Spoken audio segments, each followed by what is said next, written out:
The first magazines were made in France. An insert in the newspapers that would advertise newly published books. The term magazine that we use today comes from the French term magasin, meaning storehouse.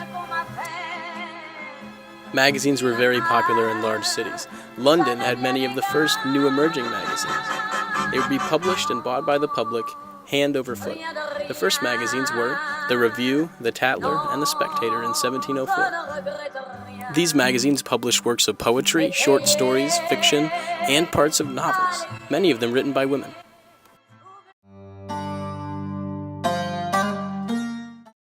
Magazines didn't catch on so fast in colonial America, despite Benjamin Franklin's attempts in Philadelphia. We were too busy kicking King George's royal ass.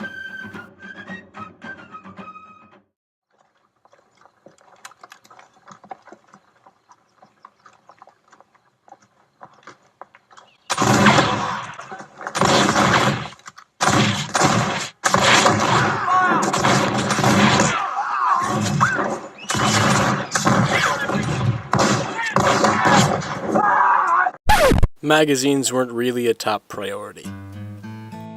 But by the 1800s, God published several magazines. The Methodist Home Journal and Advocate, which both claimed over 20,000 subscribers. With this, many new specialized magazines began to appear. The American Farmer, American Journal of Educators, American Journal of Science, American Law Journal, and American, well, you get the idea. Boom.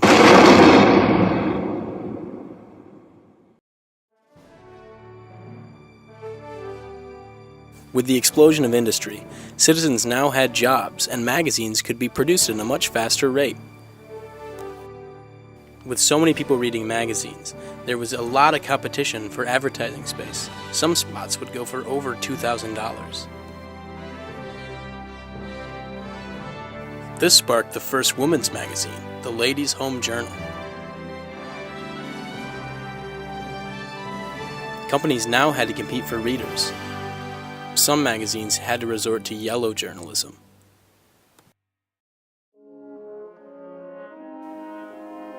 Come World War I, magazines would soon serve a very different purpose. The purpose of informing the public about the war. Time, Reader's Digest, and Life, and the Saturday Evening Post, covered by Norman Rockwell and his paintings about American lifestyle and values.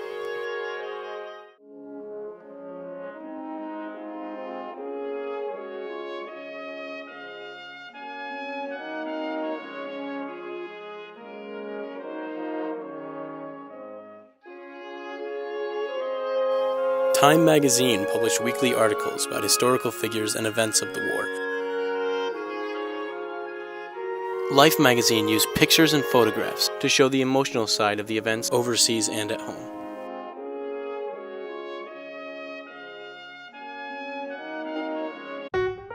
Then this happened and people were done reading. Magazine publishers learned that people would rather stare at a light box than read their publication, because their publication doesn't matter to them. Because this magazine can talk. Television forced publishers to cater to very specific niches and individuals. This led to the #1 niche market magazine publication. Playboy appealed to a very specific male demographic.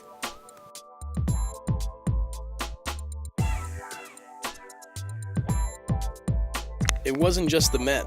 Turns out magazines for women is a pretty good idea after all. Many new publications began to spring up.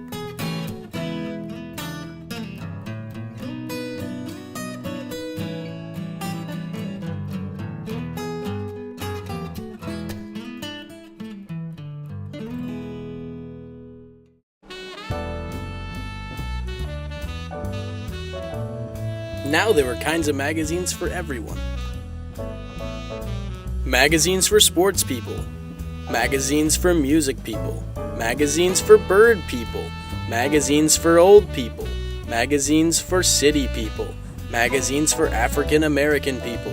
Magazines for LBGT people. Magazines for Hispanic people. Magazines for really, really dumb people. Cue the banjo.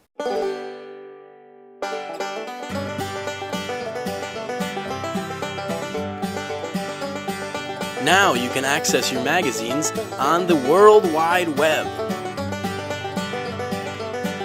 Who knows what will come in the future?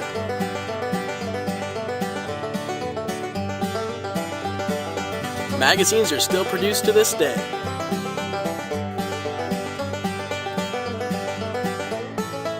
Changing the world one article at a time.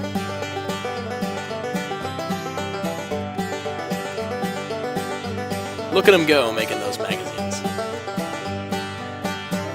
What is that, an ink roller?